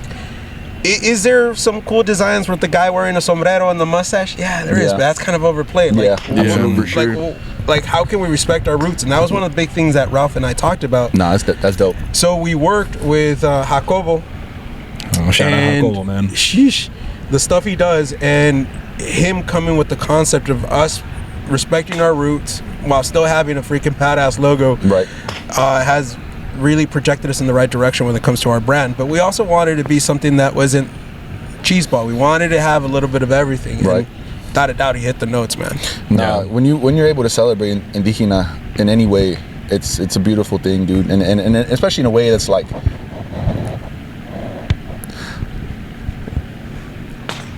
I hate to say, like, yeah, like you said, like not so like cheesy, but it's like, man, that's really cool, bro. Like I got really into like the pantheon of like Aztec and Mayan gods and like cult, like I'm super into it. So like seeing like something like your logo's like, man, that's dope. Like that's fly. Obviously it's not like a god, but but it's sick. I love the branding. Yeah, much appreciated. Yeah, I really appreciate that, man. I'm sorry, and you were saying? No. Hey, this podcast goes wherever it needs to go. Oh, dude. No, that's the beauty of it. We were talking about, sometimes these customers or whoever we're dealing with has to be patient, and it was like 2 months now. We still have our 9 to 5s, right. And it was a Friday night. Somebody ordered a towel, and so the weekend comes. We're hustling this. We're out at an event or we're doing something. Sure. And so we're not necessarily checking our email, and come back Monday morning, right? So Monday, our 9 to 5, but then maybe we keeping the emails open for any Golferos customers. We get this long ass email chain. Like, this person emailed like 4 or 5 times. Then they hit up the Instagram and they were just like, hey, just bought a towel. It's not gonna make it in time for my event on Tuesday. No. It was the event on Saturday. Oh, it was on Saturday? Yeah. Oh, dude. It's not gonna he ordered on a Friday? On a Friday night. And wanted it the next day? The next day. Pretty much. Yeah. Ouch. In our website, gives you the shipping times. Yeah. So then they're like, oh yeah, so we're not gonna get it. Blah blah blah. We're not checking the email Saturday. Well, the funny thing is, it was Sunday when I actually did check the email, and I replied to them. I was like, hey, look, I'll cancel the order, not a problem. Yeah. And they did. Spam filters sometimes do interact. I don't know. I'm not gonna blame them on that. But what are we gonna do about it, man? Yeah, and the crazy thing is that they then proceed to jump onto some of our posts and start trying to badmouth us. They were just like, oh, like they're not very responsive, blah blah blah, and like all this stuff. And I was like, oh boy, dude, it's been 48 hours. Who calls customer support within 48 hours because of a shipping delay? Well, and it wasn't even a shipping delay. Yeah, yeah, nah, that's a rough one. We've encountered that once. Someone placed an order, and we were either waiting on a shipping delay for an ingredient or just like shipping supplies. And so I want to say it was max 3 days after they placed the order. Yeah. And I'm pretty sure I was packing it up that day that we got the email, and this guy hit him up. He's flipping out like, hey, I placed an order with you guys 3 days ago. I see it hasn't shipped yet. What's the big deal? And like, I don't know, he flipped out on it, but I think like, and I try to play devil's advocate, and sometimes I think it's like, all right, maybe it's just like the Amazon Prime mentality. Yeah, 100%. Absolutely. They feel like everything needs to be shipped out like right now. Mm-hmm. Do you guys remember before? Oh, Amazon? Yeah. God, bro. Dude, I mean, again, if we're going to go back to the culture type of thing, remember ordering stuff from like Eastbay? Yeah. Like, you order a pair of sneakers on Eastbay, like, hopefully I'll get them in 2 weeks. Yeah. You were happy if it got there like in 3 weeks. Yeah. You're like, oh, heck yeah, dude, I got it. All right, we're locked in. Yeah, dude. Like, ordering stuff on catalogs or stuff like that versus what some people have now become accustomed to, where it's like, if I don't receive it tomorrow, it is bad service. Yeah. It's a whole interesting phenomenon. Yeah, I remember using the Prime 2-day for the first time and thinking, man, this is sick. Yeah. It's like, what? It got here in 48 hours? Yeah. Well, bro, it's even crazy now because they have same day or overnight shipping. Yeah. I literally ordered something at 7 a.m. and got it by 3, and I was like, what the heck, dude? Yeah, nah, man, that shit's just spoiled people. Yeah. And granted, like, yeah, me too. But look, it's cool to have that, like, without a freaking doubt, but like, especially for small businesses. Yeah, and there's a freaking difference between a small business and Burns Amazon. us a little bit. Yeah. They got like robots in their fucking warehouses. Oh, fucking yeah, dude. Like, yeah, nah, bro. Yeah. I mean, and I remember ordering, like, I didn't start ordering shit off the internet till like, I hate to even say this, but probably like into my 20s. You know what I mean? But yeah, like, I remember like ordering like concert tickets as a teenager, and like, bro, them taking a few weeks to like get the physical, not even like the digital ones that like that you could just print off and download and print, you know what I mean? Like, nah, like the physical tickets. Showing up to your house in an envelope. Yeah, legit. Yeah. Bro, and that shit would take a few weeks. Dude, you and I can totally have a fucking whole different conversation off the podcast, but like, I've always been a music head. Like, I literally would freaking go, because I didn't want to wait. I would go to fucking Tower Records, post up at 5 o'clock in the morning on a Saturday, and get my tickets to whatever show I was trying to freaking get to. That's dude. tight. That's tight. So like, I was like, oh, fuck that, I'm not gonna call and wait. I'm gonna go pick them up. Like, yeah, your ass is gonna wake up at 5 a.m. to go get them at Tower Records. Yeah. That's what's even crazy. Like, I remember buying tickets from like music stores, and like, that's even like doesn't exist. It doesn't exist, bro. No, it doesn't exist anymore. And like the music spots don't even exist. So it's even crazy. For real. You know what I mean? Like, Yeah. So yeah, no, it's. I remember having to go to FYE for your entertainment, and they had like the ticket master in there. So you had to go in, they print out the ticket. Yeah. Bro, before it was an art form to know where the low pro ticket masters were at, so you can get your better tickets. Yeah. The low traffic ones. Well, it doesn't fucking exist, but you know the best place where I got all my fucking concert tickets and I got the best seats? Inside, they don't even exist anymore. It was called Robinson's May. Hell yeah. Robinson's My May first Ravens department tickets, store. I got at Robinson's May. That's funny. Dude, no BS. Like, I went to so many fucking concerts where I was actually front row because I would show up to Robinson's May at the Ticketmaster and get my tickets there while everybody. That's when I found out, like, oh, fuck that, I'm not going to the Tower, or I'm not going to the warehouse. go to Robinson's May and pick up fucking tickets. Yo, Like, hey, that's Robinson's May, a bro. deep cut. Comment below if you remember going to Robinson's May. oh, dude, if you want to go even deeper than that, before it was two different companies. It was Robinson's Yeah. and there was May Company. Yeah. And they And then they merged. combined- I grew up when they were already merged. I haven't heard that name in Years. Bro. 15 bro. years, bro. Like I said, bro. I used to shop at Mervin's, dog. Yeah, dude. Oh man. Mervin's on Main Street, Alhambra was good. Hey, Mervin's Mervin's game. was the back to fucking Mervin's school over spot, Coles, bro. man. Yeah, bro. Yeah. Yeah, I mean, like, it's a new generation. It's of a, it, yeah. No, that's yeah, dude. That shit's a was- Sprouts now, no? Yeah, Yeah. it is. Nah, I broke my heart when they discontinued the Mervin's vans, Yeah, bro. dog. I was like, oh, what am I supposed to buy now? gotta go to school without shoes. Bro, they had everything at Mervin's, bro. Oh, dude. Dang, bro. And everything- That's so funny. That sorry. Nah. It's so funny. You said your Mervin's is a Sprouts now. Yeah. Yeah. My Mervin's is an LA Fitness. Really? Yeah. Well, dude, for least a it's- while, most Mervin's, the ones that were in high traffic locations turned into Kohl's, and Yeah. then from there they started going Yeah. like they weren't high traffic locations. They started turning into different spots. But funny enough, Sprouts, some of them turned into freaking Sprouts. Oh really? Yeah. Okay. Yeah. Yeah. I don't know. wonder why. Ours was dead for a long Yeah, time. Like yeah. empty, no plans, no nothing for at least like a solid 2-3 years. Dang. a minimum. Yeah. It was, Minimum. I remember it had been closed for a long time, and it just stayed stagnant. Yeah. Yeah. Our younger listeners and viewers are probably like, what the hell are they What the fuck are these talking guys about, bro? Yeah. If you're under the age of 25, you have no fucking idea what we're talking No, about right now, Nah, dude. bro. Yeah. These are our memories. Our nostalgia is kicking in here. That's dope, bro. But Fucking Mervin's, dog. I know. I want to now dive though into the chile de salsa itself. So we have Yeah, we Yeah. keep getting distracted about it. no, it's all good, Hey, bro. the whole point of this podcast is to touch as many subjects as we can on one Yeah. fucking episode. Oh, really? Yeah, no. So I wanna get into this over here. So we have the original sauce here. We have The chipotle is this shit. and then the extra spicy OG, which is I think this is the one I took home. Raul has the other two, and I took this one home. Nice. Funny enough, bro. We this wanted came- to have your dad try that one now. Have you ever tried it? Yeah, he hasn't tried it just yet. And I was actually about to dive into that. I killed the bottle before he could try it because, bro. That's something we hear a lot. This one here, guys, the original was fucking clutch during the baseball playoffs, man.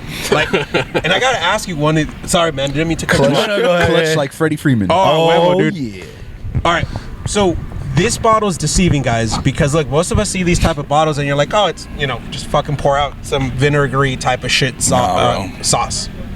This is not it. Like I'm actually was surprised that you guys use this type of bottle versus you mentioned like your grandfather would even do the little mason jars. Right. Yeah. Like this is like legit salsa. This ain't just fucking little hot sauce. It's like No. legit salsa. Yeah. Like No. I'm telling you, during It's the the right playoffs, consistency. with some chips, some wok, fucking hit the spot, dude. So talk to us. Why did you go with this design? Why did you guys go with this versus some of the conventional salsas that we've seen out there? What was the play there? Don't mean to put you on the spot. man. Well, like for example, right? It's hard to explain to like everybody knows what hot sauce is, but like, and everybody knows what salsa is, but when you have demographics in our client, like we sell to everybody, and when you say, oh, it's chile, they're like, well, what's that? You know what I mean? Because that's what this is. This is a chile, and I wanted like, well, it's a hot sauce. So when you create it as a hot sauce, or when you frame it as a hot sauce, people are go, oh, I love hot sauce. Whereas if they, well, chile, is that like spicy? Like, is that too spicy? You know what I mean? So it kind of was like a bit of a marketing kind of ploy. You know what I mean? And also too, just like the type of salsa that it is, I mean, it's underrepresented in that format. Yes. You know what I mean? I I've never completely encountered it agree with you personally. on that, man. So Like Sriracha has something similar with was it like their garlic? Yeah, the garlic one that Yeah. comes in the little Oh, freaking. But see, even those are like, it has a lid. Yeah. You know, like, Yeah. you gotta scoop it You out. gotta scoop it out. Yeah. Like honestly, like the first time when I got a hold of this and I went back home and it was right before the playoffs were about to start, I was like, all right, so let me try it. I was like, oh shit, this is a little bit thicker in consistency. So I just dumped it into a little freaking bowl. Yeah. Holy shit. Yeah. Yeah. Nah, man, it's That was legit as hell. So look, everybody, when you order this one, put it on everything. Like legit. You can put it on I added it to the wok to spice it up. I was dipping it into the chips. Oh, that's a good idea, dude. Mix it with some crema. Oh yeah, dang, that's bro. a move, All right, dude. I'm telling you, when I mixed it into the wok, that fucking hit the spot. That's a move. That hit the spot. So, sorry, I don't mean to cut you off now, but you want to know the stamp of approval you guys got? What's that? Jaime really liked it. So my brother, Silent CEO. Shout out. Silent CEO, my brother. So my brother, he's not as much into salsa as I am. Like me and my dad, we love salsa. He loves salsa. But the biggest thing about him is that at one point he wanted to be a chef. Oh. So he has a really good palate for food. Absolutely. And Yeah. so though spice is not his biggest thing, he will taste the salsa and be like, okay, this is good, nah, too vinegary, whatever. If I bring back a bottle like this, instantly, because to Raul's point, you know, a good salsa you see like in a mason jar or something like that. Right. He sees a bottle and he was just like, okay. I was like, bro, try it. Opens it up. He takes that little taste. He's like, this is good. Yeah. So That's cool. Just to let you guys know, you guys got my brother's. So I appreciate this that. goes Yeah, back nah, to we what you appreciate guys that, talked man. about. So there's salsa, there's hot sauce, and there's chile. And a lot of times, chile is more of that homemade type of thing. Yeah, the stuff that your absolutely. mom might make. You know, she might make some bistec picado or whatever it is, and you have a little chile on the side. And this is what that is, and that's why it was so deceiving to me, because to me, like, I guess it's almost I've been desensitized where I see this type of bottle, it's like hot sauce. Right. Yeah. Or I see the other little tubs, or it's salsa. But this is more of that homemade type of stuff that your grandma, your grandpa, Right. el abuelo, or even your mom would be making for those dinners at home. Yeah. Yeah, no, absolutely. And we also wanted to keep it affordable. Yeah. Like, that was also like, because we realized, like, right now there's a lot of craft hot sauces like, Yeah. in the game that dude, like, and I'm not knocking anybody, but you know, like, they're upwards of like 10, 15. Dude, but aren't some? Sorry, don't mean to cut you off, but I found out that a lot of those are gimmicky just because of the fucking hot ones. Oh, type of absolutely, shit. absolutely. Oh, yeah. But that's kind of been like the side effect. Like, that's been like a, what's the word I'm looking for? This was my. Is your dictionary Yeah, with the like a SARS? consequence. Well, yeah, a consequence or like a ripple effect, right? Like of hot yeah. ones. It's almost like the hype. Yeah. Yeah. Like, you know, people are like, I want to get the hottest spot, like the hottest Nuclear Reaper. Yeah. This. Yeah. And it's like, bro, like you like that. There's, I mean, and I'm not like, hey, I'm up for a little, you know, stupid. Challenge. Yeah. Sometimes I want to ruin my day. Yeah. you know? Sometimes I want to feel something. Yes, you're gonna ruin your night and your morning. Get into the emotions, bro. I want to feel this. I hear Johnny Cash playing in my head right now. I ate some hot sauce today. No. Nah, bro, but you know, like that's kind of been a ploy where people are trying to like, you know, fucking the packaging is real crazy, the sauce is okay, you know, the branding's great. Again, the sauce is okay. You know, there's all these different elements of like, yeah, this ripple effect from hot ones are like people are trying to make these hot sauces that are just, they're really just subpar. And I'm not knocking anyone. Some of them are bomb. Yeah, Bro, nah, most of them really- are not even edible, bro, because they just try to go for the extremes. It's Yes. just, Yeah. it's just No, I'll call granted, it like I'll call it, man. Yeah. what's the term? Capsaicin? Is that what they use? Yeah. Yeah. Yeah, It's just the capsaicin. extract. You're just like, Yeah. And Yeah, don't- no flavor. And don't get me wrong, bro. Like, there's we've been put next to some companies on shelves where like I got nothing but respect for their grind, their hustle, their family recipe, because they're, you know, they might have a similar story to ours, right? But with that being said, you know, I don't want to sell hot sauce for like or chile or salsa for like 10, 15, you know, because then it's like then we're pricing people out, because I Yeah. understand, like, especially the way we grew up, like if I asked for a $10 bottle of hot sauce when I was out with my mom grocery shopping as a kid, she'd be like, ha, put that back on the shelf. Yeah. You know what I mean? Like, Keep dreaming. like, yeah, nice, you know, nice try. yeah. So I didn't want to price out families, bro. I didn't want to price out, you know, I mean, like, dude, it's funny, bro, because our, like, people ask, it's kind of like a sales 101, like, well, who's your target audience, right? Yeah. It's like, Demographics. yeah, who are you selling to? It's like, honestly, dude, 8 to 80, any ethnicity, any religion, like, we don't have, oh, bro, so our market's niche. Like, nah, dude, we have kids who walk up and go, I eat spicy, you know, to like at us at events, and it's like, cool, kid, try it. And they're like, I'm gonna go get my mom, I'm gonna go get my dad, and they come back and they're like, dude, their parents are like, dude, like, my kid's bugging me about this, and they try and like, oh damn, this shit's bomb. You know who's gonna like this? My tío. You know who's gonna like this? Yeah. You know, like my mom. You know, like so. It's like, oh man, this reminds me of what my mom I'm telling made, you, man. there it is. That was the one thing where it's like, and this is where I love that you guys you mentioned it. It's a chile, and the thing that comes to mind would be like my dad. Same thing. Like I think we all have somebody in the family that makes that chile. Yeah. You make a little carne asada or something like that. You're making a little meat in the house, or like, hey, haz un chilito. Yeah. And that was it. Yeah. And that was a little bit that was deceiving to me, where it's like, dude, that's that homemade stuff. This isn't the chunky salsa. This isn't the watery hot sauce. Right. Yeah. It's what we're used to. Like, hey, mom, dad, hasta un chilito. Yeah. That's what it is right there, dude. Yeah. Yeah. No, absolutely. Yeah. There's nothing worse than like having like hot sauce when you have like asada or some type of carne where you're like, fuck, you ain't got no chile. Like all you got is like fucking tapatio. Yeah. No offense to tapatio. Nah, We know it's a staple. We always got a place in our fridge. Yeah, no, believe me, we have a shelf dedicated to just hot sauces because we're sauce heads, bro. We're you know, we're four generation chileros. You know what I mean? We're like, we've been making sauces in our family for, as you can tell, like it's a thing. So Yeah. no, I'll buy a 99-cent bottle of hot sauce. What's up with this one? This one's $10. Why? Yeah. And I'll try it. You know, but shout out Tapatio, bro. They That's the OG, like, dude. yeah, no, and you know what? I'll tell you what, bro. When you mentioned earlier about like mentors, I'll be honest with you, bro. Like, I don't know anybody at Tapatio. I don't, you know, like I've never met them, but from what I know people who know them, and they say they're good folks. And number two, they like their story isn't too far different from our own. Super homegrown. You know, super homegrown. You know, it's nostalgic for me. Like I feel like every kid, I mean, I don't know, maybe every kid that grew up similar to me from like 9 to like 14, Tapatio was like the shit. Yeah. You know what I mean? Put that on everything. Yeah, no, Yeah, so for sure. Dude, I mean, for most Latino households, and I will say Latinos, not even Mexican, it was either Tapatio or Valentina. Yeah. And then we had both. No, dude, you had to. There was different uses to that. Oh, Yeah. 100%. Tapatio, that was the stuff that was going into your freaking ceviche. Yeah. That was the stuff that was if you wanted to fucking spice up your pozole. Oh yeah. Maruchan. Yeah. Oh, 100%. Yeah. They even came out with the collab. No, they know who they're staple marketing right to. there. Yeah, no, I mean, definitely Tapatio has grown to be a cultural type of effect, and then we started seeing, more of the marketing scheme like Cholula coming around, that type of thing. Cholula's my breakfast. Though. Cholula is still. It's I want to say legit. they're manufactured and distributed in Mexico, and there's like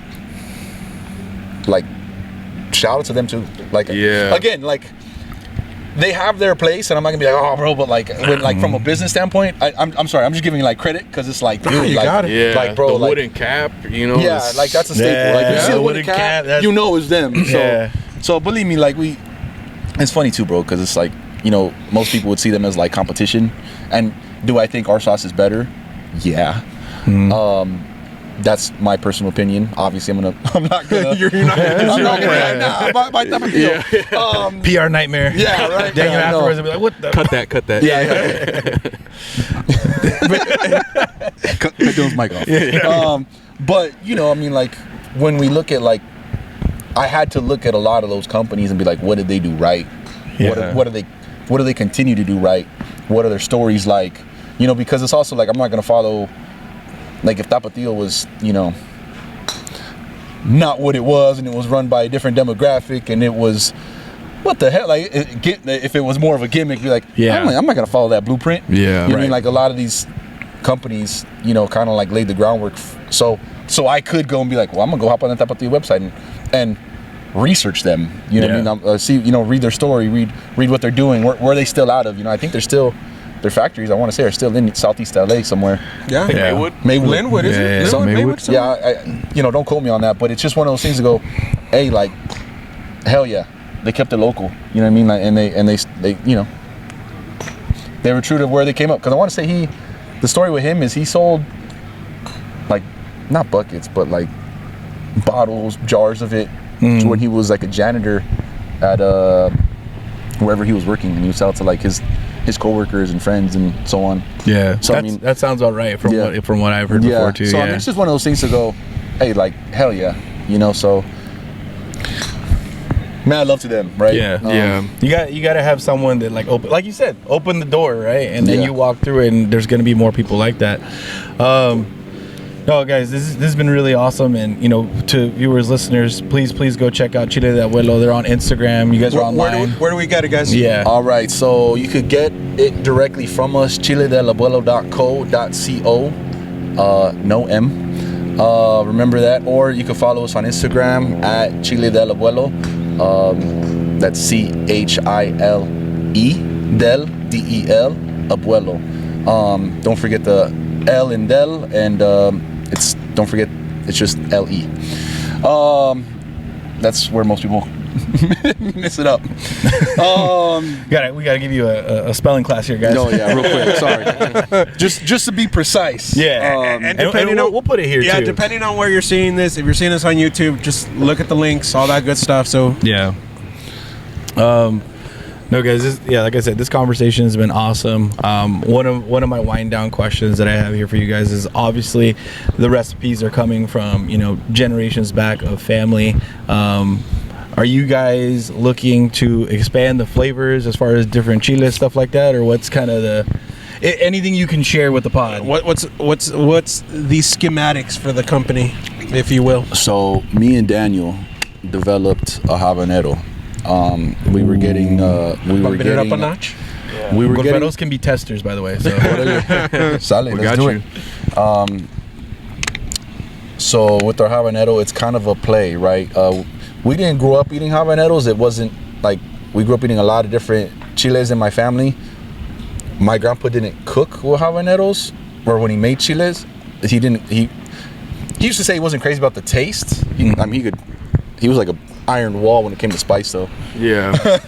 But obviously as we got older, we got and there's kind of been like a little uptick in like more and more people getting into habanero. So people keep asking us, hey, I want the hottest one. You got a habanero? And it's like no. But so long story short, we developed one that's a mix between my grandpa's chile. My grandma used to make it wasn't a chile, it was like a sauce that she would use for different plates, and then we added habaneros to it. So it's this play. It's a little bit of like me and Daniel's recipe, or the interpretation, with a little bit of our abuelos, paying homage to to them both and their sauces. So we've kind of been dragging our feet on getting it out, but it's coming, and it's fire. All right, you guys are putting it on the podcast, so we're gonna hold you guys accountable to that. No, I mean, we got it. Yeah. So is this a 2025 project we're gonna see? Hopefully. Yeah. Ideally. Ideally. I mean, hopefully we could get it out within the next 3 to 4 months, but it's also just a matter of. Yeah. It's surprisingly coming out with a new flavor isn't as easy as it might initially sound. Is it like writing an album where like you guys have produced this and now it's like, dang, is the next album gonna be as good, or was that like is that a worry? I'm not worried about like a sophomore slump, if that's what you mean. Yeah, there we go. But I'm not worried about that, bro. I'm humble, but I'm very confident in my in our abilities. Yeah. But it's more of just like, dude, if I'm being honest, like it's an investment. Yeah, it's expensive to roll out a new one. Yeah, so there's so many different levels of intrinsic things you have to worry about, man. Especially when you're talking about the food industry. Can't even imagine what you guys are going through. Yeah, no, it's learning about compliance and regulations. I know I mentioned earlier, but it's one of those things that you got to be on the ball. Yeah. And luckily, I mean, Daniel and I both worked in food. Shoot, man, I've been in food and beverage for 15 years. I think I worked in food and beverage restaurants and different places. So I'm familiar, but like if you're not familiar with like how, like just at the restaurant level, it's like, I just don't think you're gonna come out with a barbecue sauce and everything's gonna be super cool. Which, hey, God bless if that's your game plan. Hey, good luck. But it helps that we've had restaurant experience. Yeah. That's good. Right on, guys. Well, guys, first and foremost, thank you so much for having us on. Thank you. Thanks for being on. Of both of you, and we're proud Golferos, and and really rock with what you guys are doing. We want to be a part of your movement. So, thanks, guys. Likewise, man. Love what you guys are doing. Bringing something different, because look, it is different than what's out there. So for everybody who's listening to the pod, do yourself a favor, order one of these bottles, and you can tell the difference between this and what you're kind of used to out there. This is a Chile, so give it a try. Yep. Heck yeah. All right, guys. Well, good stuff. As always, to our listeners and viewers, Salud Golferos. Salud Golferos. Salud.